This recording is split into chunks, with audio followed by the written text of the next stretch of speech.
rub pole we put in, once again cedar. We got these off our own property, cut them, length, put them in the ground 2 feet, drilled the hole in, put the oak branches off. We're 3 weeks away from hunting season, and as these deer start to lose their velvet, you don't want to bump them. They take on a different demeanor, you could call it, I guess, when they get hard-horned. And you know, during the summer you can bump them off these food plots.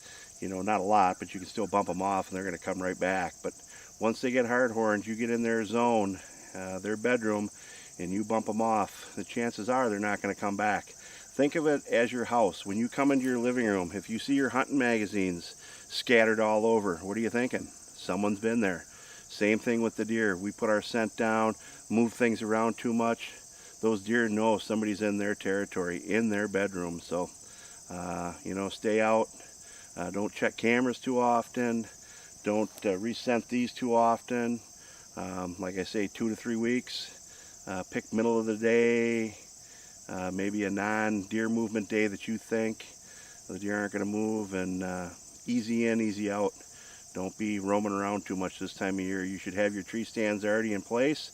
I realize that if you get a deer that moves into the area, you can hang one during the rut, but chances are you really want to just stay out and have everything in place before the hunting season starts. Once again, we have our scrape line is the corn.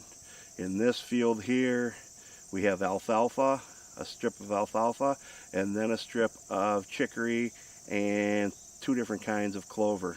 So we've kind of broke it up. They can have whatever they want to eat, and as we mow it, certain crops will taste better to them.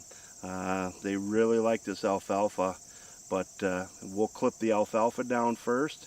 We'll leave the chicory and the clover standing. Once the regrowth starts back on the alfalfa, then we'll come back in and clip the clover. So we always have something with new growth on it for the deer. And then of course in the fall they can eat the corn, or in the winter they can eat corn as well. But basically the corn here is just set up for a buffer. Gives us a 20-yard shot if we set up in here. How this whole plot sets up is, like I said, we're using the corn as a buffer. Then we have the alfalfa, the clover, chicory. Behind us is woods. It's probably 200 deep stretch of woods. Behind that is CRP. That's where our bucks are bedding, in the CRP. So we'll have the stand halfway into the woods on a trail that comes out to this post here, to this rubbing post.